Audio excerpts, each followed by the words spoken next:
noite. Tudo bem com vocês? Parece que eu só venho aqui em dia de frio, né? Mas tá valendo. A tarefa hoje é falar sobre o item 4 do capítulo 17 do Evangelho segundo o Espiritismo. Nós vamos falar sobre os bons espíritas. É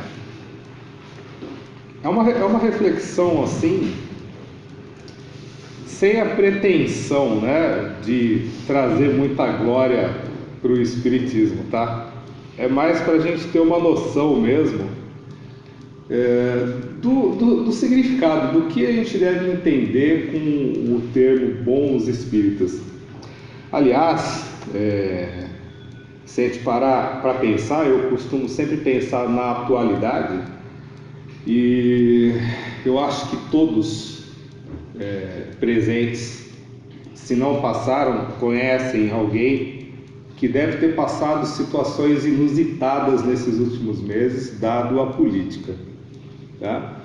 E é muito interessante nesse momento a gente parar para refletir qual a nossa postura quando a gente fala em espiritismo e como a gente se coloca diante do outro. E independente de ser espírita ou não, mas principalmente sendo espírita.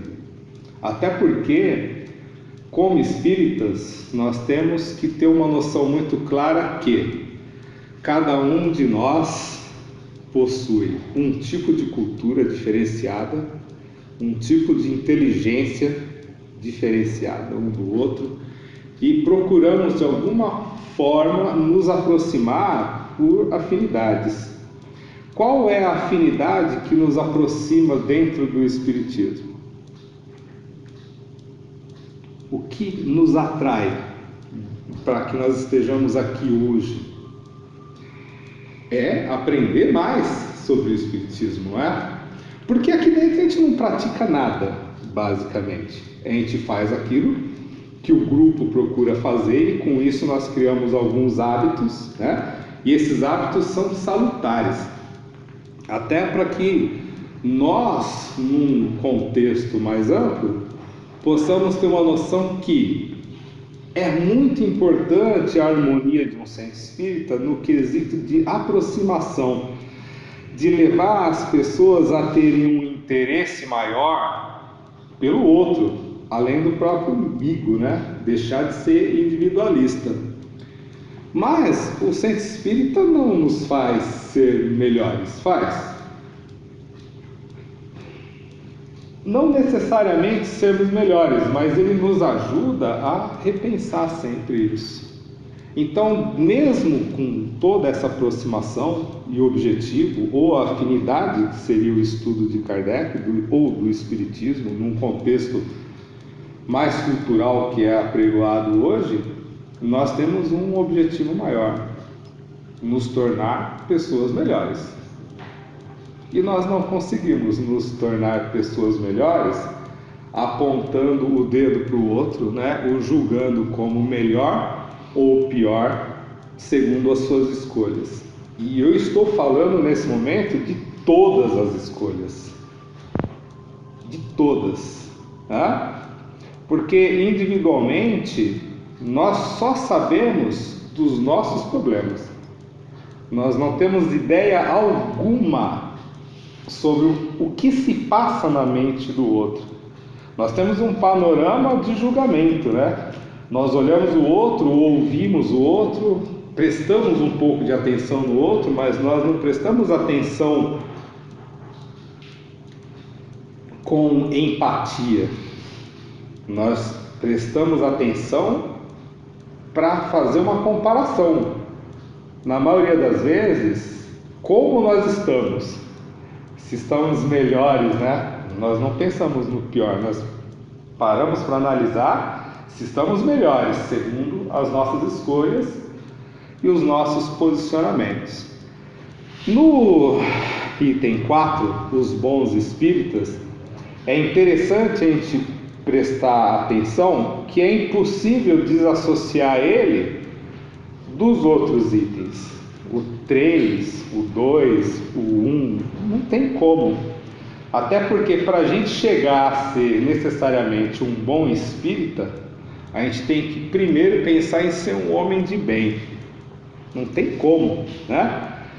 Um bom espírita não é só aquele que conhece mediunidade ou que se diz cristão, né? Tá bem na moda hoje falar eu sou cristão, bate no peito, né? Eu sigo Jesus. Não, alguma coisa está errada nisso. O bom espírito é aquele que ultrapassa um determinado nível de compreensão cultural e principalmente de tolerância para com os outros, passando primeiro pela tolerância de si mesmo, né? O auto-julgamento. O Clóvis de Barros, ele fala o seguinte, que as pessoas não fazem auto-julgamento, as pessoas fazem autoelogio, né? Autoelogio. E o pior elogio é o autoelogio. Porque você está, na maioria das vezes, afirmando algo que você realmente quer aparentar para os outros. Mas qual que é o nosso verdadeiro espelho? Para a gente poder ter uma visão geral, se no caso nós somos bons espíritas. É o outro. É o outro. É a forma como o outro nos enxerga. A forma como o outro nos analisa segundo as nossas ações diárias, né? E nossas ações diárias, elas têm uma coisa muito interessante, né? Que nós somos muito comedidos, né? Quando nós estamos na frente dos outros. Principalmente comedidos quando nós estamos na frente de conhecidos. O desconhecido, aquele que a gente sabe que muitas vezes nós não vamos reencontrar, a gente não é tão comedido assim. A gente tem determinadas posturas que talvez não condiziriam, né, com aquilo que a gente quer representar para as pessoas à nossa volta. Mas, num tom geral, o bom espírito é aquele que se esforça constantemente para errar menos, né? Não acertar mais, errar menos, né? Porque a gente está toda hora tentando acertar, não tá?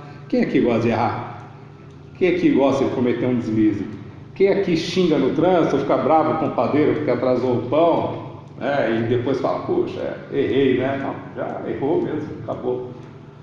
Então, o nosso objetivo é a melhoria constante sobre os nossos vícios. Para testar os nossos vícios existem o quê? O dia a dia. O que Kardec chama de vicissitudes, né? Os nossos probleminhas que nós temos que superar constantemente. Que é o quê? É o esbarramento com as pessoas à nossa volta. Ninguém corrige nada, ninguém chega a um top moral se não conseguir confrontar as pessoas e superar isso.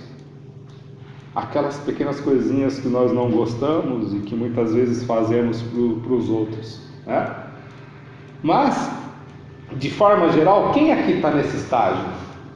Eu não estou tentando amenizar, não, nem a mim mesmo, mas nós não estamos nesse estágio. Nós temos muitos defeitos ainda a ser corrigidos.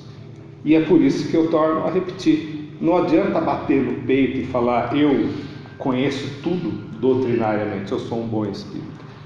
Não adianta bater no peito e falar, eu sou um bom cristão porque eu sigo Jesus e sou espírita ainda por cima. Não. A gente precisa primeiro compreender o que é realmente esses ensinamentos de Jesus e se nós não os estamos usando de acordo com a nossa necessidade. Porque eu conheço um monte de trechos, né, atribuídos a Jesus que eu posso usar de acordo com o que eu precisar. E é muito interessante a gente começar a observar isso em determinados diálogos. Porque para cada ponto que eu apresento a meu favor, tem um contraponto que quebra minhas pernas. E que eu não deveria nem estar tocando naquilo. Eu deveria estar repensando 1000 vezes antes de utilizar ele como acusação, ou como julgamento, ou como um tipo de constrangedor moral diante das pessoas, né? Perfeito. Relendo esse capítulo 17, também, para mim foi muito interessante, porque me levou mais ou menos, minha memória já não ajuda muito, a gente estava falando sobre isso, né? Mas me levou mais ou menos para 2007 a 2008, onde provavelmente eu devo ter feito uma das minhas primeiras palestras oficiais. Menos tagarela do que eu sou hoje, um tremendo leitor, uma ficha desse tamanho para ler, corridamente, né? Quanto mais você lê, menos você consegue olhar para as pessoas, né? Não dá tempo. E o capítulo era esse, né? Capítulo 17, Sede perfeitos. Olha que interessante. E a cada vez que a gente remete a nossa memória a determinadas lembranças, a gente vai começar a perceber que em determinado tempo passado nós mudamos muito a forma de pensar e a forma de expor determinadas ideias. Se eu tivesse o hábito de gravar como eu gravo hoje todas as minhas palestras, eu ficaria com certeza constrangido do que eu devo ter feito naquela época, né? Mas não constrangido por não ter passado algo importante, porque era exatamente aquilo que eu acreditava, né? Que era o início, o meu início dentro do Espiritismo. Eu ainda estava com a boca adocicada, eu estava eufórico ainda com relação a uma boa nova que estavam me apresentando. E hoje eu tenho um conceito totalmente diferente sobre o que seja essa boa nova do Espiritismo. E é muito importante a gente ter esse conceito, porque quando a gente fala em boa nova do Espiritismo, nós estamos falando do quê? Sobre o Espiritismo. Porque sobre moral, sobre Jesus, principalmente sobre Jesus, se nós largarmos hoje o centro espírita e formos para a igreja, nós vamos aprender talvez muito mais dentro da Igreja Católica, porque há um know-how muito maior de estudo dentro da Igreja Católica. Há toda uma história por trás disso. Se nós sairmos de dentro do centro espírita hoje e formos estudar moral e ética na sociedade, nós vamos estar plenos de satisfação também, porque a nossa sociedade ela cresceu de tal maneira que é impossível que nós parássemos no tempo. Nós não temos como parar no tempo, temos? Como era os conceitos éticos e morais, vamos colocar aí em 1600, 1700, eram totalmente diferentes do que nós temos hoje, conquistados através da conscientização. Então o Espiritismo como boa nova, ele nos traz a certeza do quê? Da reencarnação, principalmente da reencarnação. Ou seja, não precisamos nos desiludir com relação à morte, porque basicamente o que ocorre é a morte do corpo físico apenas. Nós não precisamos ficar eufóricos em querer melhorar tudo aparentemente, e aparentemente mesmo, porque muitas vezes nós colocamos para fora, aparentamos, mostramos para as pessoas aquilo que realmente ainda não somos, simplesmente para poder tentar chegar ou subir num patamar que para nós não é de direito ainda. Mas através da conscientização do Espiritismo, nós começamos a compreender que tudo há tempo, e em tudo havendo tempo, nós não precisamos nem acelerar demais em algo que nós não conquistamos gradativamente, né? E também não precisamos relaxar demais, né? Não é porque a gente vai reencarnar de novo, que eu falo, deixa para lá, depois a gente resolve isso, né? A conscientização, ela é exatamente isso. O bom espírita, pela conscientização, o que ele vai fazer? Retornando ao princípio. ele vai se esforçar a todo momento para ser uma pessoa melhor. E essa é a nossa grande proposta. Deixa eu ver se eu acho aqui.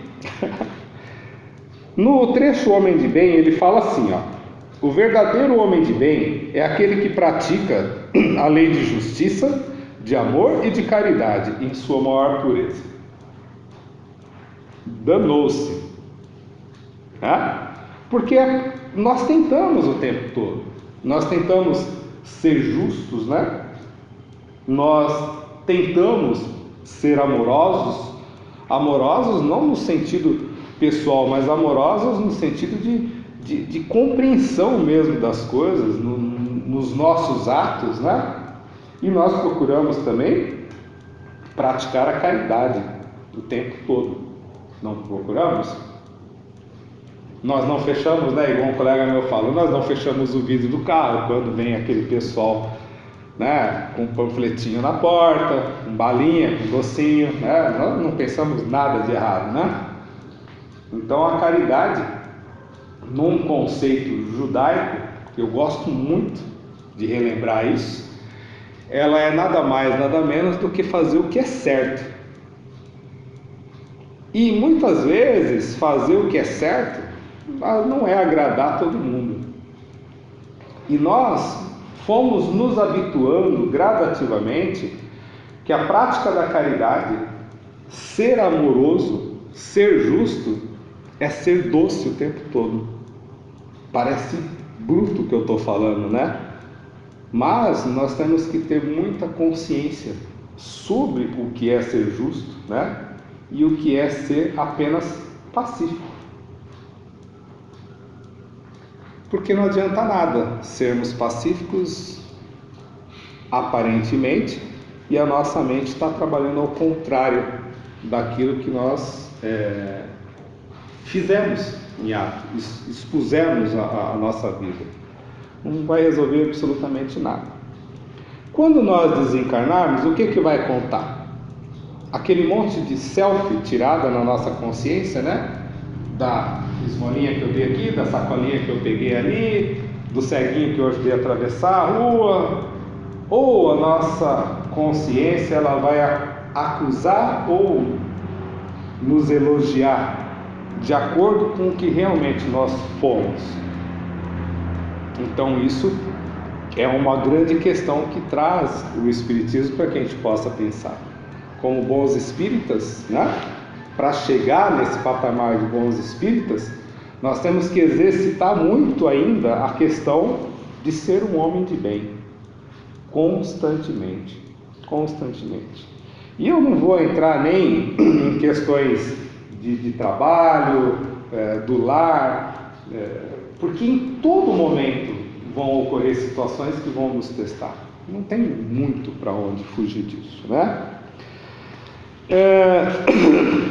Nós temos aqui, ó, no item 2, eu não sigo nada na ordem, tá? É do 4 para o 2, do 2 para o 1, para o 3, e assim nós vamos seguir. No item 2, nós temos o seguinte: sede perfeitos como vosso Pai Celestial é perfeito. Danou-se de novo, né? Danou-se. E aí?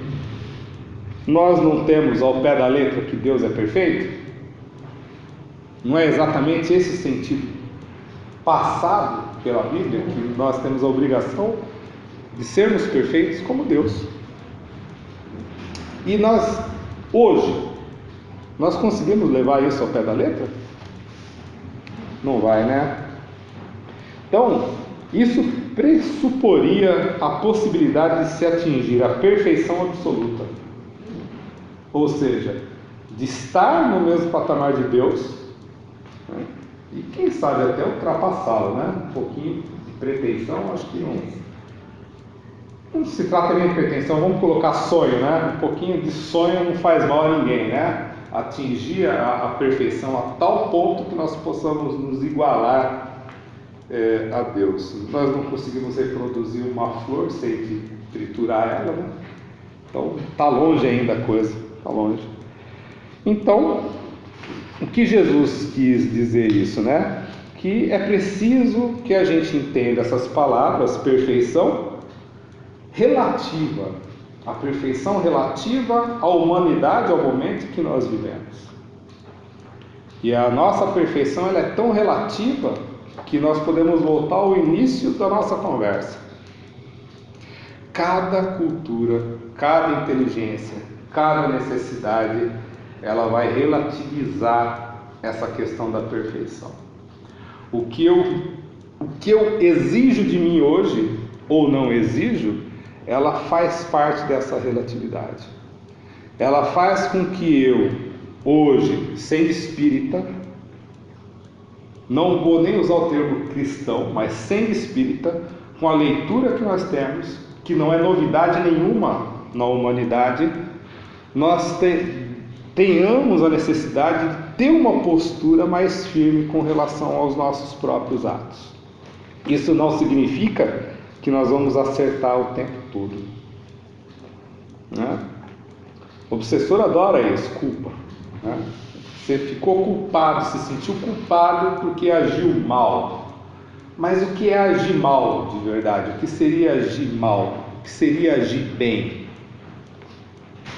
Então, na nossa intimidade, né, a nossa consciência ela vai estar nos acusando constantemente daquilo que nós acertamos, e nós vamos começar o tempo todo a regulamentar isso. Aí eu errei, mas eu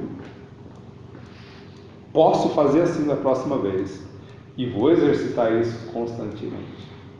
Agora, e se eu errei e da próxima vez eu falo, nós não estamos nos esforçando, né?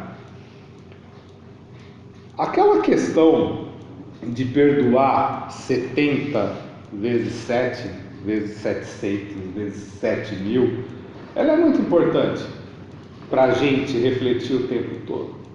Por quê? Porque a mesma quantidade de vezes ou mais que erram conosco, nós também erramos, de formas diferentes e de formas que muitas vezes nós achamos irrelevantes para os outros. Há pessoas que se ofendem porque eu chego perto e não cumprimento, não dou a mão, e ficam extremamente ofendidas. Outros não faz diferença nenhuma, tá? Não é nem questão de ser um favor, tá? Não faz diferença porque não se apegam a determinadas convenções sociais. Imagina a quantidade de exemplos que nós temos na nossa intimidade que faz com que a gente fique ressentido com as pessoas, e também faz com que as pessoas, né, nos olhem com olhos assim, puxa vida, né? O cara é espírita, chegou aqui, não cumprimentou ninguém, e aí? Não está fora do contexto. Isso acontece muito, né? Talvez é uma questão de educação, talvez cultura, não sei. Mas são coisas diferenciadas.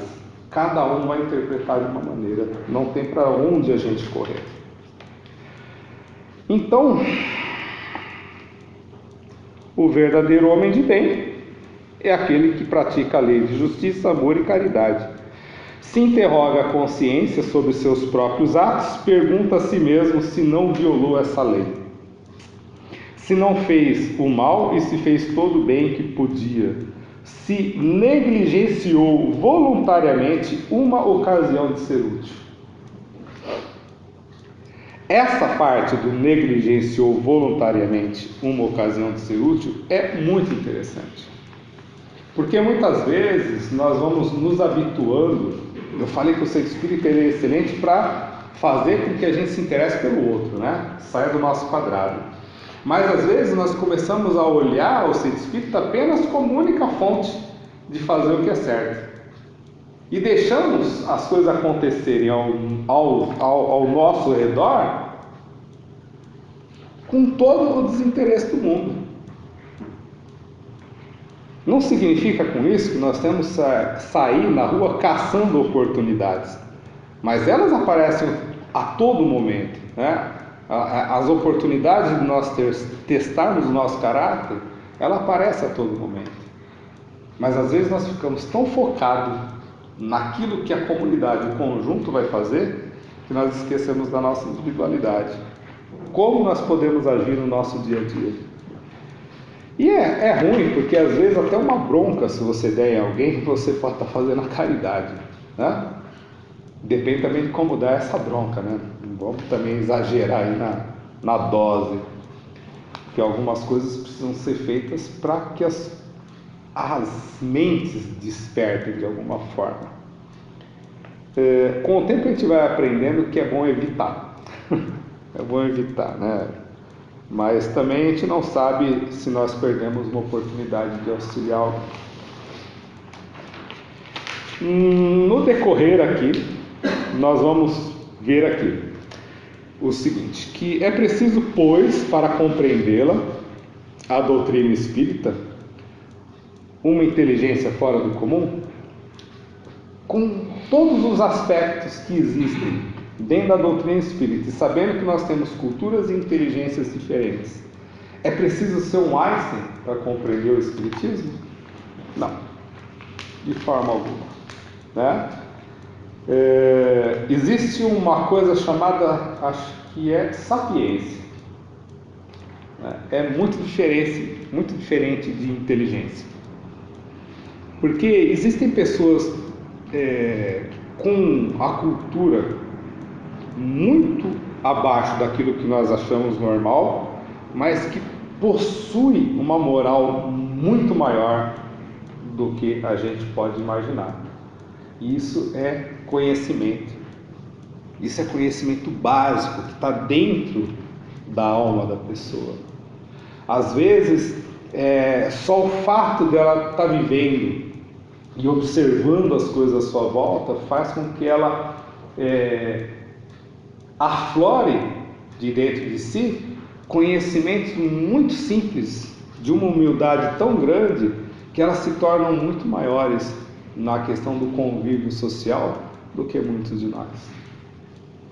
Então a sapiência, né, é uma palavra que a gente deveria refletir mais a respeito dela. É saber usar, né, a inteligência, é saber usar a cultura que a gente tem, de forma que não agrida ninguém à nossa volta. E isso é um exercício constante. É um exercício que a gente não deve abandonar nunca em nossa existência. Em alguns, os laços da matéria são ainda muito tenazes para permitir ao espírito se libertar das coisas da terra.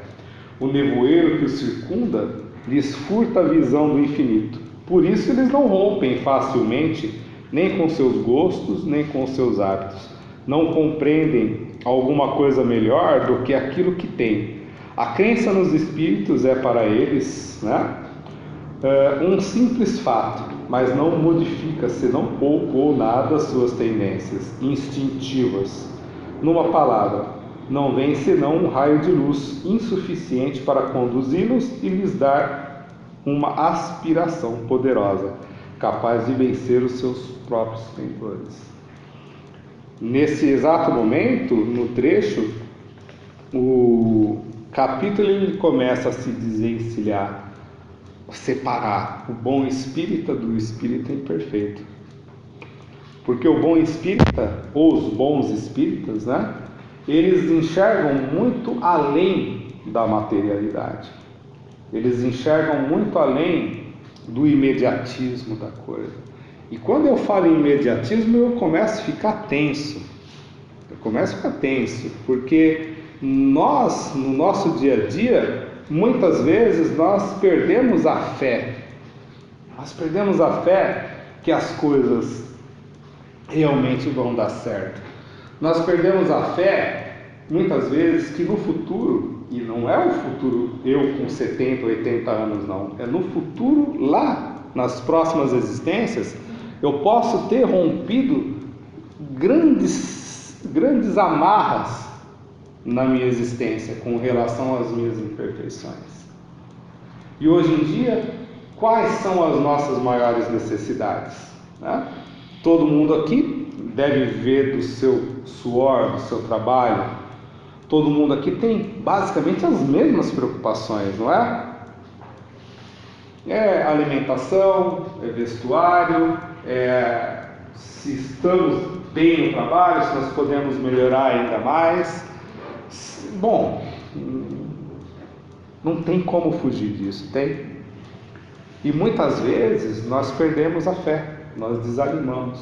Nós estávamos falando sobre isso também. Esse desânimo, ele é uma constante dentro de nós. Mesmo com todo o conhecimento que nós julgamos ter, nós os escanteamos, né? Eu preciso correr atrás das minhas necessidades. E nós esquecemos que muitas vezes as coisas acontecem e vão se alinhando e, com muita tranquilidade, raramente nós passamos necessidade. Raramente. Passamos bastante aperto, assim, mas necessidade, raramente. Selma, mas existem pessoas miseráveis no planeta. Sim. Existem pessoas que estão numa situação penosa, materialmente falando. Mas nós não sabemos as condições que os levaram a isso. Existem pessoas que estão numa condição glamurosa financeiramente, mas nós não sabemos os seus tormentos morais, o que ocorre dentro de sua alma, se estão plenos de satisfação. Então essa é uma das relatividades também que existe dentro do Espiritismo.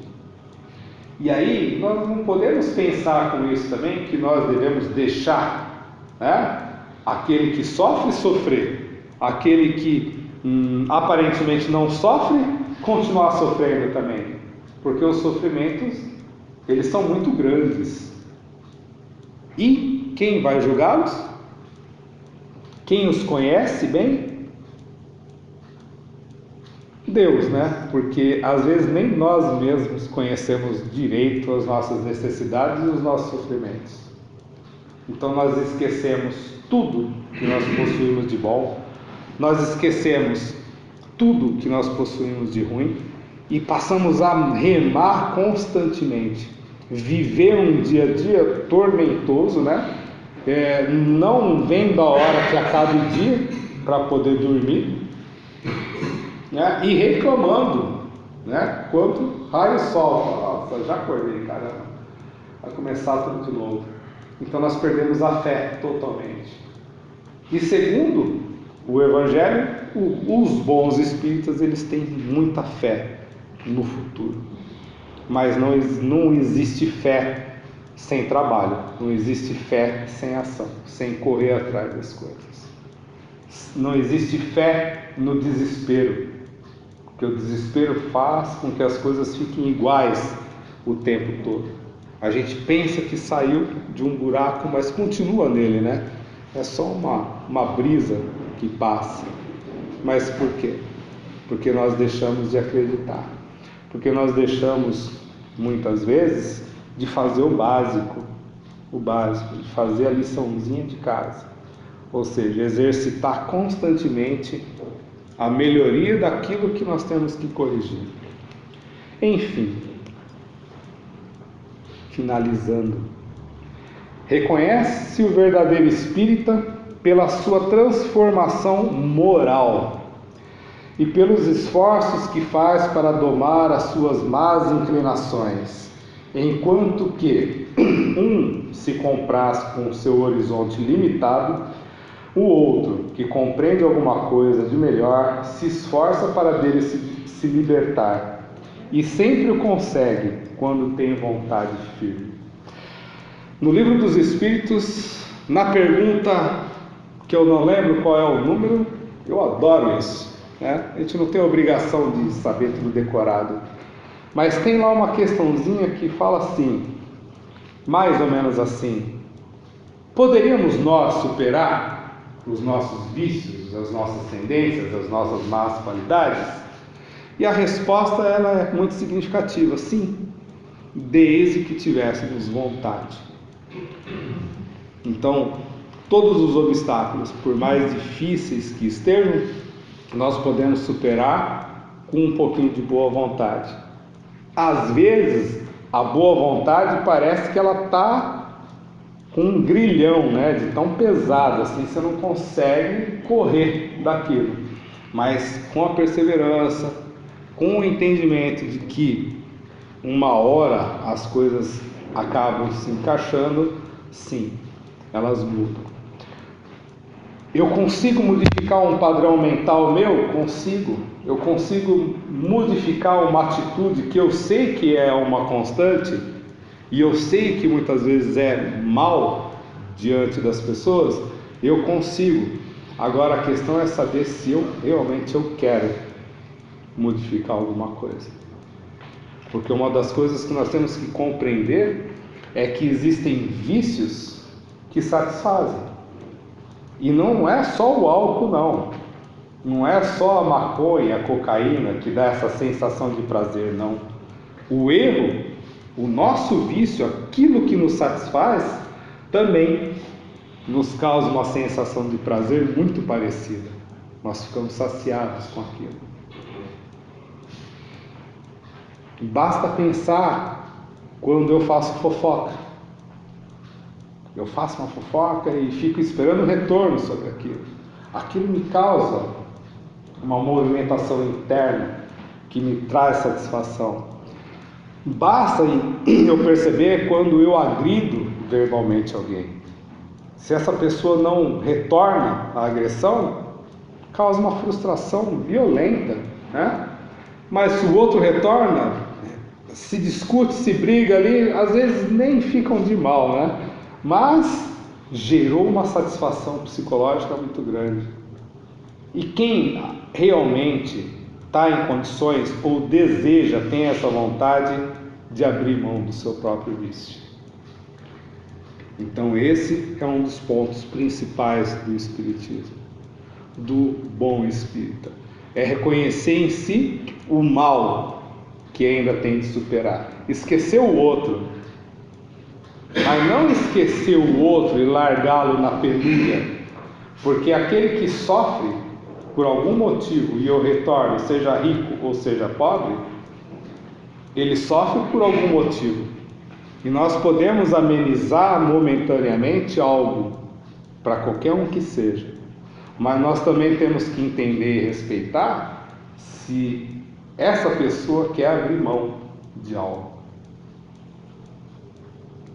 A partir do momento que nós entendemos isso e nos desapegar desse compromisso de curar o mundo, nos olhando com um pouquinho mais de ênfase, talvez nós cheguemos a ser de verdade bons espíritas.